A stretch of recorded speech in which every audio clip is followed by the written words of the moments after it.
So it finally happened after years of speculation and wondering when, if it was going to happen. Nick Saban announced his retirement as the head coach of the Alabama Crimson Tide.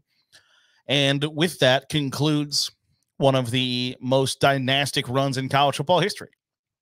There's no other way to put it. Whether you despise the man, despise Alabama, despise the SEC, no matter what your thoughts, feelings, reactions were to that program, the reality is that hardly anybody was as successful as Nick Saban was in that position over the course of the last 17 years. And I don't know that you'll see another run like that. I know Georgia fans would love to think that Kirby Smart is going to lead them to 6 national titles over the course of 16 years. I don't know that that's likely. I think it's an increasingly difficult world in college football to dominate the space. And the fact that Nick Saban did it should probably only highlight the fact of how really, truly great at this he was. Because I think you're going to see and appreciate just how great Nick Saban was in his absence. Because there are just some situations where greatness can completely cover that up.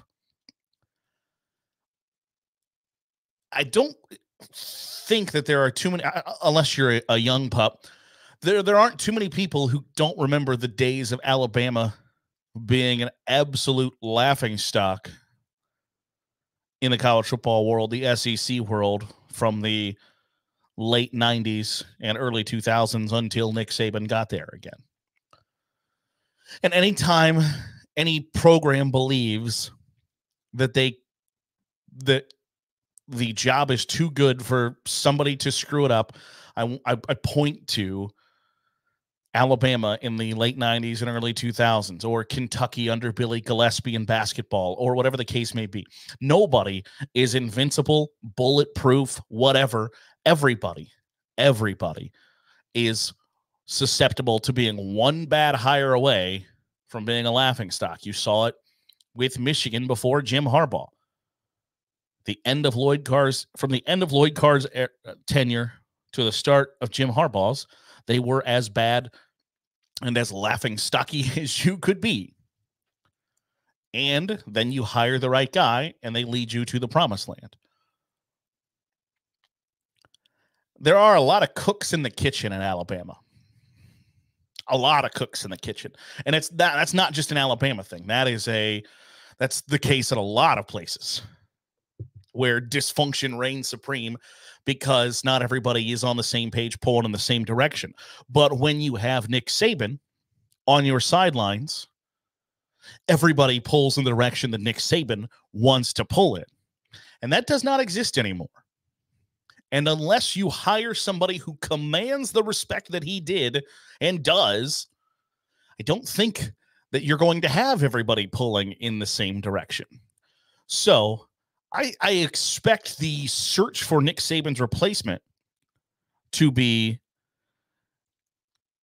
a somewhat cluster, because there's going to be a faction of people that say the only person for the job is Dan Lanning. Oregon head coach Dan Lanning is the guy that should be Alabama's next head coach. There is a faction of that fan base that absolutely believes that. And then there's going to be another faction that says, I know Nick didn't like him. I know they didn't get along well. Lane Kiffin is the one guy that can keep us on top of the college football world. And there's going to be other factions of other boosters, other high-profile Alabama people that are going to have opinions on all of this, that are going to say, this is what I think, this is what I feel. And eventually, somebody's got to cut through the crap to get everybody on the same page to say, this is what we are doing, this is what we are going to do, this is what is best for our program moving forward. And if you don't like it, you can stick it where the sun don't shine. But that generally doesn't happen. That's not the way things play out, because in a sport dominated by money, you can't really afford to tell some rich booster to go for a walk, go pound sand, if they're not getting their way, because you need every dollar you can get. And there are enough petty people to say, I'm not going to give you my money. I'm not going to participate in NIL. I'm not going to participate in donations because I didn't get my way. And you set up the program for failure for your own self-gain. Those people exist. But I think you're going to see some of the things that Nick Saban covered up, some of the dysfunction, some of the problems, some of the things that would make somebody have second guesses about taking that job are going to come into play in finding his replacement. And if you don't get the right guy, now I'm not saying I think Alabama's going to drop back to being a 3-9 team or anything like that if they hire the wrong guy.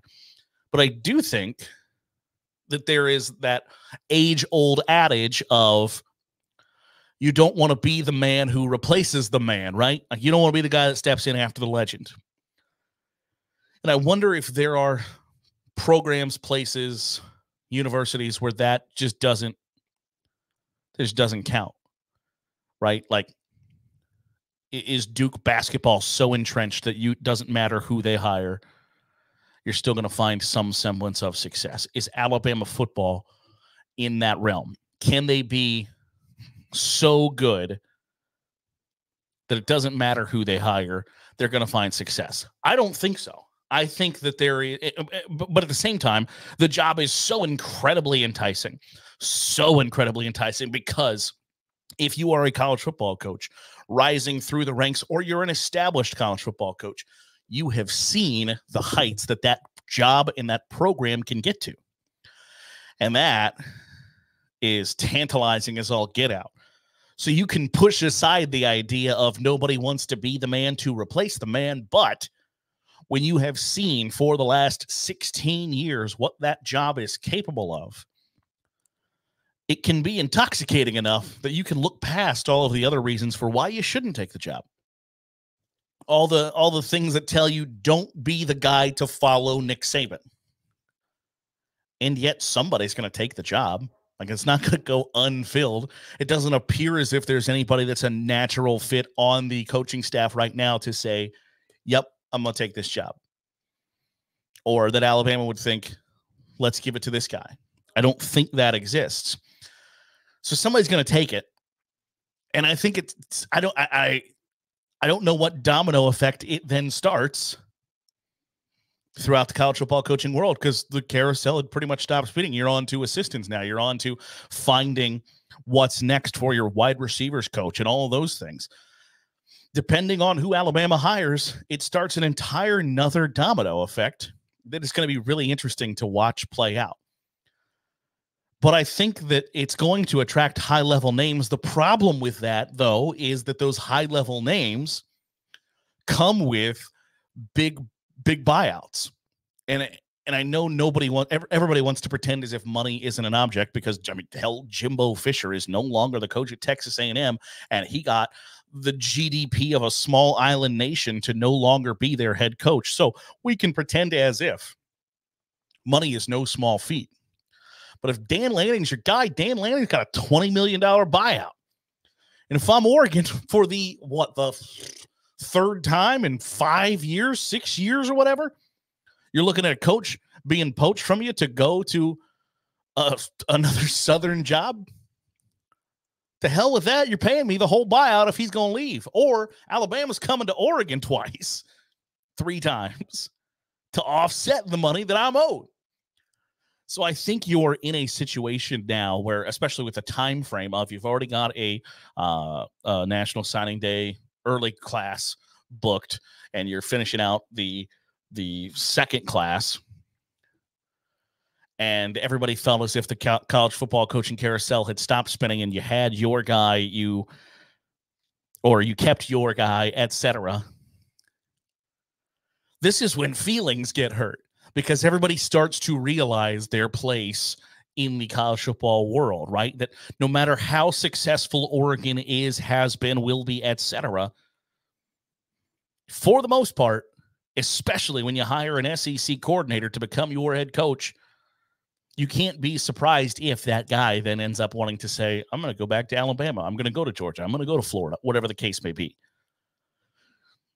And everybody gets butthurt when they find out their place in the pyramid, where there are some schools, there are some programs, universities, locations, whatever the case may be, that are just going to be on top of that pyramid, where others don't have the ability to get to the tippy top. Now, Oregon's a hell of a job. It's a great job. Is it Alabama? No. So you can't fault Dan Lanning for being interested in that job if he is interested in that job. And that's the early, less than an hour report after Nick Saban has announced his retirement, is that Dan Lanning's going to be the guy that they're going to go after. He might come out and say, I have no interest in that job.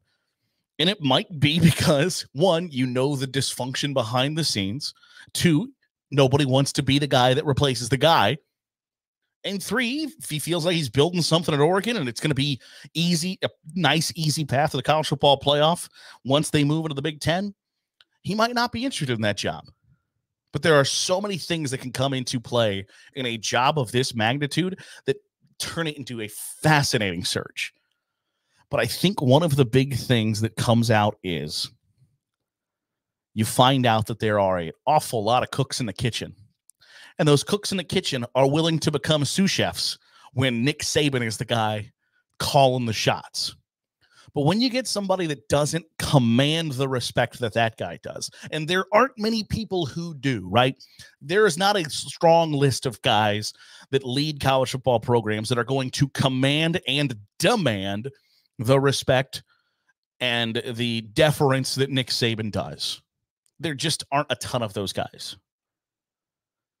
And when you've covered that up for 16 years, 17 years, and everybody's stayed in line, it's sort of like, you know, the kids in your school that grew up with really strict religious parents and they never stepped out of line ever in their life. And then they went off to college and you're like, holy hell, that girl got an underage and then she got knocked up. She got a DUI. Yeah, because you've been stuck on the straight and narrow for 18 years. And now that mom and dad aren't around to tell you every single decision that you're about to make, it's time to make your own decisions, step out of line a little bit. Alabama boosters have been sitting in line for 17 years. They've been doing exactly what they've been told they were doing for 17 years. And now it's time to exert a little bit of power. It's time to exert a little bit of influence. Get the pocketbook out and start throwing it around. Let that thing swang. And it will come to a head at some point during this coaching search. I'm here to tell you, like, this is not, I don't think it's going to be a quick one. It ain't going to be like, hey, by next Tuesday, we got a decision here. I don't get that impression because Alabama is one of those jobs where you can pretend as if the athletic director, like, he's got a list in his head every day of, if Nick Saban walks in my office today and says, hey, I'm retiring, this is what I'm going to do. I don't think Alabama is one of those jobs. I think Alabama is one of those jobs where you say, let's see who comes out of the woodwork and wants it. Because I'm here to tell you that there is, I guarantee you, an unexpected name that right away Nick Saban announces his retirement. Here are the 6 guys that could have that job that will be primary targets. I promise you, there is somebody out there, whether it's Bob Stoops, whether it's Brian Daboll, Pete Carroll, whoever the hell it may be, somebody out there finds out Nick Saban is retiring and goes, oh, well, hell, I might want that job. And reaches out or has their agent reach out or an intermediary or whoever, whatever the case may be. Somebody makes an overture at that job that makes you go, well, hell, why would I have a list when that guy wants the job? It's that caliber of a job. And there aren't a ton of those. It's your Notre Dame, Ohio State. I think Texas is on that list, probably USC, Oklahoma, probably, Georgia, Florida, LSU. Outside of that, you can have your, all right, these are the guys that are on my radar. If I had to put together a list of guys I'd want to contact to have an interview, etc. And then there are those jobs where you go, all right, who wants it? Let me know. Because I promise you, there is somebody that you would never guess that will put their name in the hat, whether good or bad. Was it the was it Brady Hoke when he was like the defensive line coach at Tennessee? You're coming off just a disastrous tenure as the head coach at the University of Michigan. And he's the defensive line coach at Tennessee. And they have a job opening, and he's like texting the athletic director, like, I'm the guy for the job, damn it. I should be the head coach. Like, bump the brakes, big fella. Like, there are probably going to be some of those that somebody has blinded themselves into believing that they could be the guy who replaces Nick Saban in Alabama and has absolutely no shot, no qualifications whatsoever. But then there are the guys, the kahunas, the big fish that are going to come out and say, I've actually been thinking about it, and I'd be interested if you would be interested in talking about it. And once that happens in a fan base that has been starved of having influence and being able to throw their influence around, you start to see those seeds of dissent grow. And I think you're going to see it over the course of the next week or so with Alabama trying to find a new coach to replace Nick Saban. That'll do it for today's episode of the Daily Huddle. Appreciate you making us a part of your day, however it is, wherever it is you're doing so. If you are watching on YouTube, hit the subscribe button. Make sure you're getting all the great college football content we're pumping out here at Saturday Glory. And if you're listening on a podcast feed, drop a 5-star review. It goes a long way in helping out the channel. We'll be back at it tomorrow right here. Same bat time, same bat channel on the Daily Huddle with Saturday Glory.